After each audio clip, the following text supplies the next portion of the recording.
કોઈ છે ઘરે? બોલો. અમે વસ્તી ગણતરી વિભાગમાંથી આયા. ઘરે કોઈ હાજર છે? ના, હાલ હાજર કોઈ નથી. તમે એકલા જ છો? હા. ઓકે. તમારા લગ્ન થયેલા? ના, હું કુંવારી છું. છોકરા કેટલા?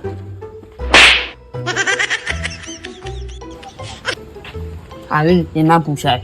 પહેલા છોકરાનું પૂછાય અને પછી પરિણામનું પૂછાય.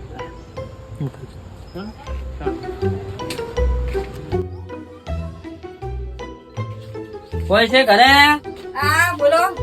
અમે વસ્તી ગણતરી વિભાગમાંથી આવેલા છીએ. હા.